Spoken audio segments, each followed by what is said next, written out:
Yo, c'est Noémie et aujourd'hui je vous retrouve pour vous présenter mon update lecture du mois de mai. Le premier titre que je vais vous présenter c'est L'Origine, le tome 0 de la série Amber Farrell de Mark Henwick. C'est édité par Milady et je ne l'ai plus avec moi puisque je l'ai revendu. C'est pour vous dire à quel point j'ai aimé ce titre. En vérité j'ai bien aimé ce titre. On va suivre Amber Farrell donc, qui est une ancienne militaire qui a vécu un drame dans la forêt amazonienne, je crois. Elle a vu toute son équipe se faire déchiqueter par des vampires, tout simplement, et elle a elle-même été mordue, et du coup l'armée l'a mise au placard en la menaçant de l'enfermer si jamais elle commençait à développer des aptitudes, des pouvoirs et surtout un comportement dangereux. Alors moi ça me paraît un peu pas très crédible en fait que l'armée la laisse vagabonder comme ça, mais bon. Passons. Et dans ce tome 0, donc on apprend les origines évidemment d'Amber Farrell, d'où elle vient, pourquoi elle est comme ça, quel est l'univers dans lequel elle évolue, et puis elle va mener une enquête puisqu'elle est détective privée, on va dire. Au départ, c'est pas le cas. Au départ, elle vient de se faire virer de la boîte dans laquelle elle travaillait, et puis finalement, elle va aider la police, plus ou moins. Ce que j'ai pas aimé dans ce titre, on va commencer par ça, hein, ce que j'ai pas aimé en fait c'est le côté militaire de l'histoire, tout simplement. Le reste était sympa, hein, c'est de la bitlit classique, on va dire, voilà, c'était sympa. Si vous aimez la bitlit, il n'y a pas de raison que vous n'aimiez pas ce titre. Moi, je suis pas du tout fan du côté militaire et c'est ça qui m'a rebuté en fait, parce que même si Amber ne fait plus partie de l'armée, il y a quand même encore toute la surveillance et puis son passé qui refait surface de temps en temps. Sympa la mobilette, désolée. La fenêtre est grande ouverte, donc voilà, vous risquez d'entendre des bruits de circulation, je suis désolée. Voilà, donc c'était sympa, mais ça m'a pas donné envie de découvrir la suite en fait. J'ai trop peur que ce côté armé soit omniprésent, et voilà, ça me tentait pas plus que ça. Il y a déjà le tome 5, je crois, qui va sortir bientôt. Voilà, je l'avais lu parce que l'auteur était présent aux Imaginales, mais du coup, ben, tant pis, je l'ai pas aimé, je suis pas allée voir l'auteur pour en discuter avec lui. Voilà. On en reste là pour cette série. Je l'ai pas redit, mais ma pile à lire du mois de mai était consacrée aux Imaginales, donc les auteurs dont je vous parle étaient présents aux Imaginales. Le second titre qui était dans ma pile à lire, c'était Le complot des corbeaux, le premier tome des Sœurs Carmine d'Ariel Holz aux éditions Naos. Mnemos, c'est bien ce qui me semblait. En fait, c'est les éditions Mnemos et la collection c'est Naos. Voilà. J'ai acheté ce titre aux Imaginales l'année dernière, 2018. Il n'y a pas la date, mais j'en suis sûre, voilà. Et je suis retournée voir l'auteur pour lui prendre le tome 2 cette année. J'ai vraiment beaucoup aimé Le complot des corbeaux, le premier tome donc, des Sœurs Carmine. Avant de vous dire exactement ce que j'en ai pensé, je vais vous dire un petit peu de quoi ça parle. On va rencontrer Mériver, qui est une monte en l'air, donc Mériver Carmine. C'est une voleuse, tout simplement, et elle passe par les toits pour voler un petit peu tout ce qu'elle peut pour essayer de faire subsister sa famille. Donc elles sont 3 sœurs. Donc Mériver, Dolorine c'est la plus petite et Tristabel l'aînée. Donc Mériver est la sœur du milieu. Et elle va être entraînée dans un complot, comme le titre l'indique, et elle va se retrouver mêlée à une aventure complètement loufoque et fantastique. Voilà, je sais pas trop quoi vous dire de plus sur ce titre pour l'instant. On est dans un univers un petit peu burtonien, mais moins que ce que j'espérais. En fait, j'avais tellement hâte de lire ce titre justement pour entrer dans l'univers, les personnages, l'humour noir, etc. Et du coup, j'ai été un petit peu déçue parce que je m'attendais à plus, en fait. J'en attendais plus de ce livre, tout simplement. Je l'ai quand même beaucoup aimé, hein, mais j'en attendais plus. Le côté burtonien, on le voit, c'est clair. Le côté humour noir est omniprésent et j'ai adoré ça. Pour l'instant, des 3 sœurs, mon personnage préféré c'est Dolorine, la plus petite, qui sera le personnage principal du tome 3. Et le personnage que j'ai le moins aimé c'est Tristabel, donc l'aînée, qui est le personnage principal du tome 2. Et quand je vous dis que je l'ai pas beaucoup aimé, en fait je l'ai carrément détesté. Je vous en reparlerai plus quand j'aurai lu le tome 2, mais en gros Tristabel c'est une personne qui est très imbue d'elle-même, très sûre, qui pense que tout lui est dû, qui est assez pain-bêche, même très pain-bêche. Si ça se trouve, je vais la surkiffer dans le tome 2, hein, peut-être que ça va me faire changer d'avis, mais pour l'instant, je suis pas convaincue. En tout cas, voilà, les Sœurs Carmine, c'est une série que je vais continuer à suivre, et je vous dis, même si j'ai été un petit peu déçue parce que j'en attendais plus, c'est quand même une super histoire. On est parmi des personnages qui ont des pouvoirs. Certaines familles ont certains pouvoirs, et toutes les familles n'ont pas le même pouvoir. Il y a une lutte au niveau de la royauté. La reine actuelle n'est pas forcément la reine légitime. Voilà, c'est assez prenant et intéressant comme intrigue. Et franchement, Dolorine, la petite sœur, est juste incroyable. Monsieur Nyx, son espèce de peluche qu'elle trimballe partout avec elle est génial. J'ai l'impression que c'est un démon en fait qui s'est réincarné dans une peluche ou quelque chose comme ça, et c'est juste incroyable. Dolorine est assez naïve comme personnage, mais c'est ça qui est cool parce que du coup elle prend toutes les expressions au pied de la lettre en fait, et voilà, c'est juste incroyable. Suivre les aventures de Mériver, c'était chouette, franchement c'était chouette. J'ai adoré l'ambiance, j'ai adoré l'humour, les décors, l'histoire était vraiment sympa aussi. Il y a une grosse révélation à la fin de ce tome 1 que j'avais pas vu venir, mais qui m'a pas forcément plus surprise que ça. Voilà. Alors peut-être parce que j'avais une idée au départ de l'histoire et mon idée s'est confirmée donc à la fin. Je pense que certains peuvent avoir été surpris, mais pour moi c'était assez pas évident, je m'y attendais pas, mais ça m'a pas surprise. Voilà, je sais pas que je m'y attendais, mais voilà, je pense que les informations qui ont été cachées au fur et à mesure du récit, je les avais plus ou moins comprises en fait, donc voilà, j'ai pas été surprise, mais c'était quand même sympa de voir arriver ce cliffhanger qui est assez énorme en fait quand on y réfléchit, même si je vous le dis, c'était pas forcément une énorme surprise pour moi, mais je trouve que ça amène bien une grosse nouvelle problématique pour la suite, et du coup voilà, j'ai hâte de lire le tome 2, même si je suis moins fan du personnage de Tristabel. Ensuite, j'ai fait une petite pause dans ma pile à lire des Imaginales pour lire Manuel du Dad presque parfait de Nob aux éditions Dupuis. C'est un hors-série de la bande dessinée Dad, dans laquelle on va suivre Dad et ses 4 filles. Donc on a la plus jeune, on a ensuite... donc ça c'est la plus jeune, le bébé. Ensuite on a la fille qui est un peu sportive. Ensuite on a celle qui vient juste avant, c'est un petit peu l'enfant très féminine, très amoureuse, un peu glam, voilà, très, comment dire, un peu cliché ado pain bêche, vous voyez. Et l'aînée, là, pardon, qui est elle plutôt très intelligente, indépendante, mature pour son âge. Et ces 4 filles sont toutes les deux sont toutes les 4, n'importe quoi, sont toutes les 4 de mamans différentes. Et donc Dad est un père célibataire qui s'occupe de ces 4 filles, puisque les 4 mamans ont des emplois du temps qui ne leur permettent pas de s'occuper à temps plein de leurs enfants. Dans ce manuel presque parfait, dans ce manuel du Dad presque parfait, on va rencontrer Dad, donc, enfin retrouver Dad, qui va expliquer qu'est-ce que c'est qu'être un père célibataire, comment être un bon père, les boulettes qu'on peut faire en tant que papa, la vie avec des ados, la cuisine, les histoires du soir, les angoisses nocturnes, l'ennui pour les enfants, etc. C'est juste génial, j'adore cette bande dessinée, c'est drôle, le Dad a une tronche mais franchement hilarante. Voilà, c'est un excellent moment de détente et je pense que la prochaine fois que mon père viendra me rendre visite, je lui prêterai pour qu'il la feuillette parce que voilà, je pense que ça peut parler à n'importe quel papa. C'est excellent, franchement c'est excellent. Je suis ensuite repartie dans ma pile à lire pour les Imaginales et là j'ai eu un énorme coup de cœur pour Le village du bout du monde, Le village au bout du monde, pardon, le premier tome de la série Louis le Gallou de Jean-Luc Marcastel aux éditions du Matagot. Dans cette histoire, on va rencontrer Louis, qui est un jeune garçon qui habite dans une France médiévale avec 3 frères et ses parents. Son père est le seigneur du village et sa mère, son père et ses 2 frères aînés maltraitent un petit peu Louis et son autre frère. Il les considère quasiment pas de la famille en fait. On va comprendre pourquoi à un moment dans l'histoire.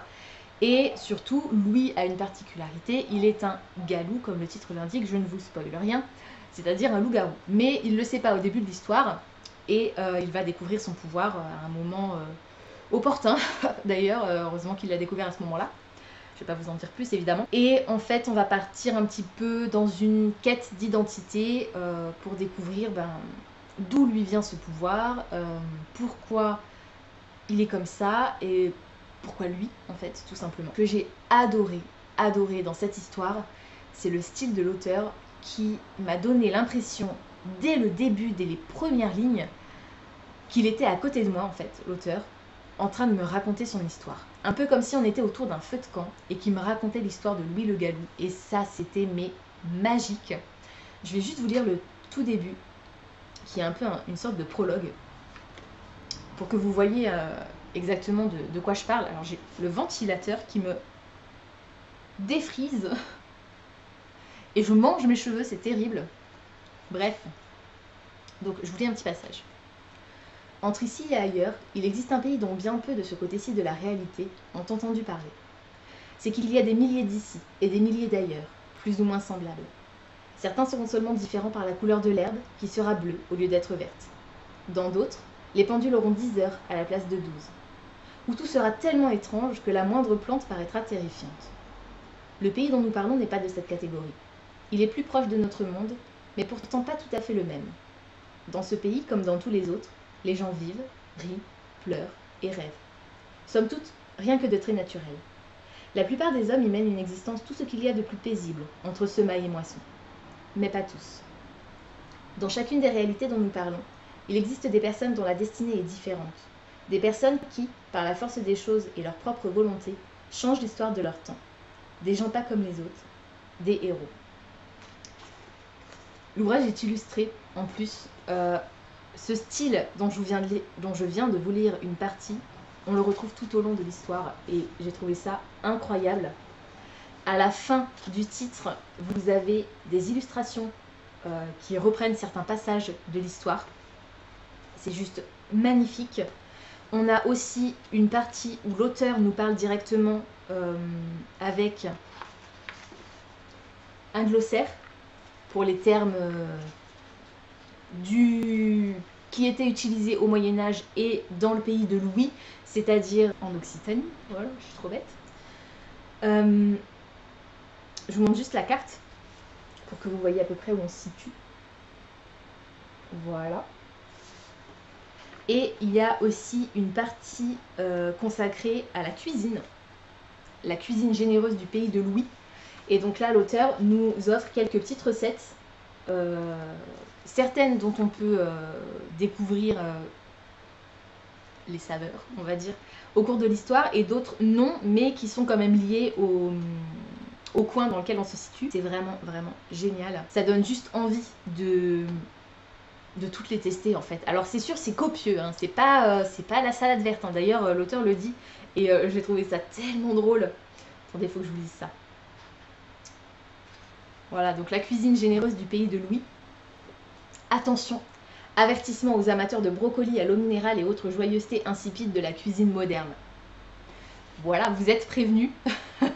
Il est question de patates, de fromage, de lard, de... Oh là là, mais ça donne trop faim, trop faim.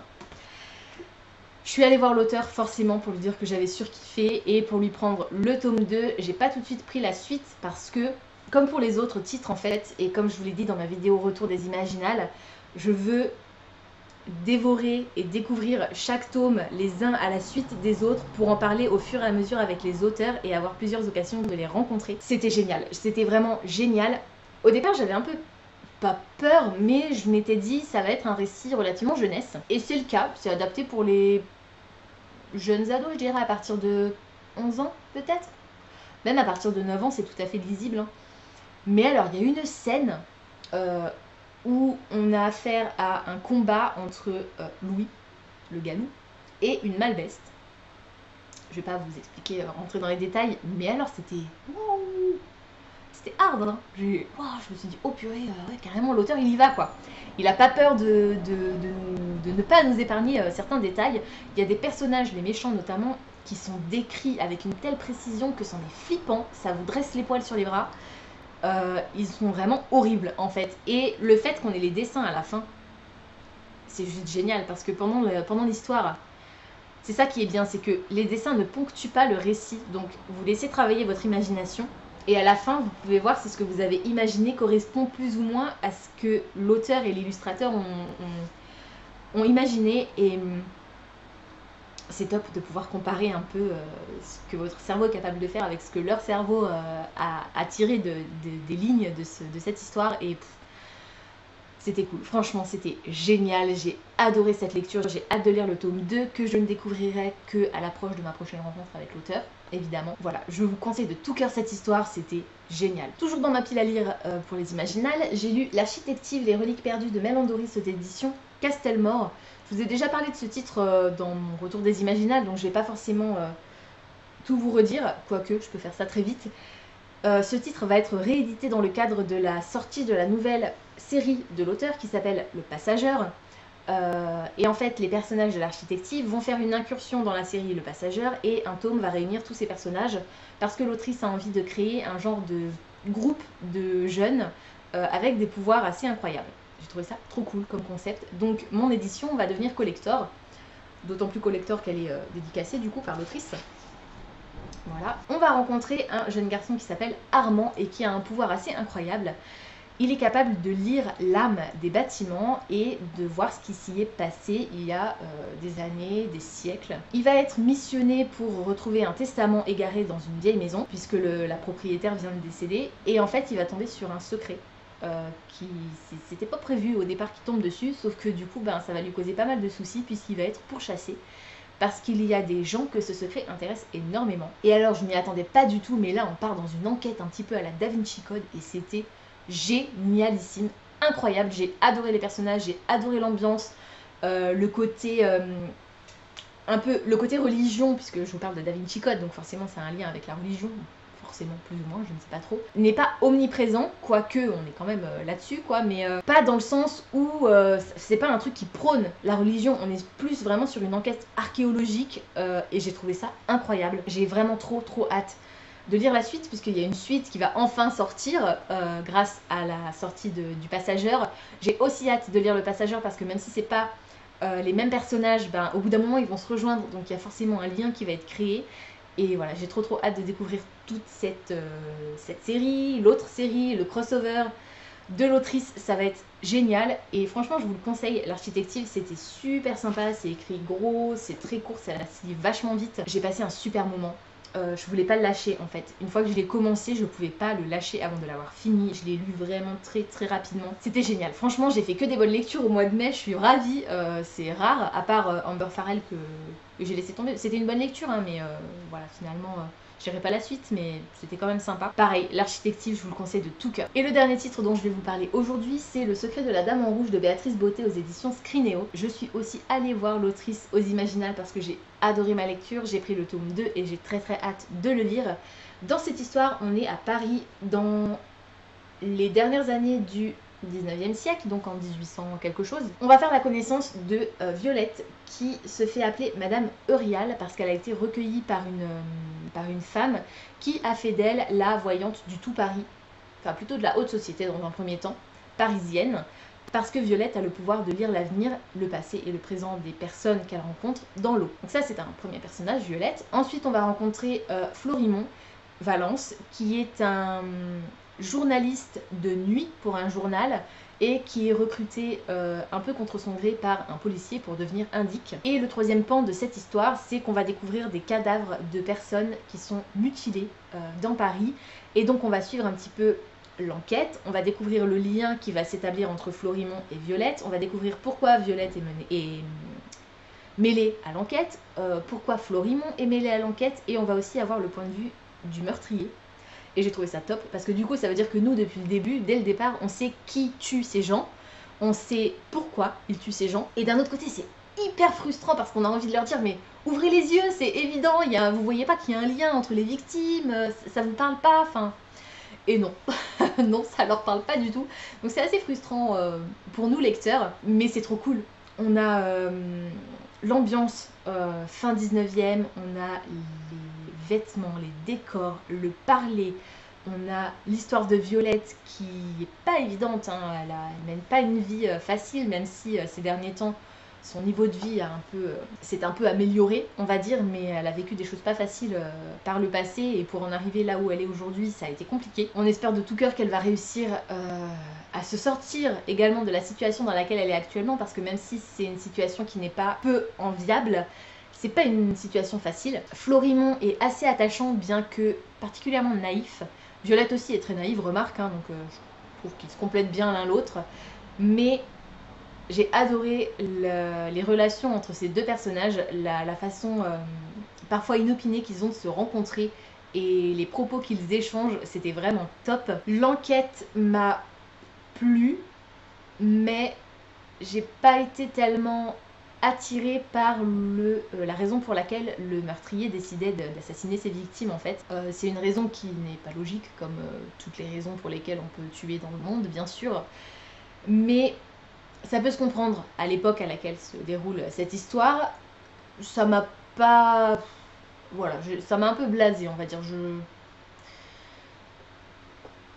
Je sais pas trop comment vous expliquer ça. En fait, il y a une raison qui fait que ce personnage tue des gens.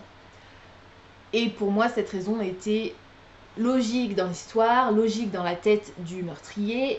Mais voilà, ça m'a pas... Je me suis pas dit, ouais, bon, ok. Enfin, si justement, je me suis dit, ouais, bon, ok, ça passe. Enfin voilà, on a compris, maintenant c'est bon, on passe à autre chose, quoi.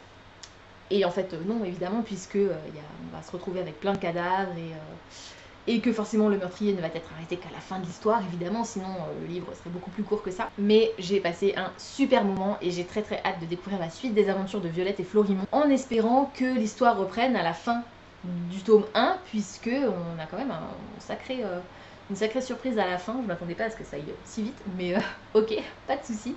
Donc voilà, j'ai très hâte de les retrouver dans le tome 2 qui est La Dame en Rouge règle ses comptes. Voilà, c'est tout pour aujourd'hui, j'espère que cette vidéo vous aura plu. Comme d'habitude, n'hésitez pas à me dire dans les commentaires si certains des titres que je vous ai présentés aujourd'hui vous intéressent, si vous les avez déjà lus et surtout ce que vous en avez pensé. N'hésitez pas également à me partager les derniers titres que vous avez lus en mai par exemple, ou bien en ce début juin puisqu'on est déjà le 17. Oups. Pensez à vous abonner à la chaîne, à liker et à partager cette vidéo, ça me fera toujours plaisir. Pensez également à activer la petite cloche des notifications qui vous permettra de savoir quand je poste de nouveaux contenus. En attendant de vous retrouver, je vous souhaite d'excellentes lectures et je vous dis à très bientôt dans une prochaine vidéo. Ciao!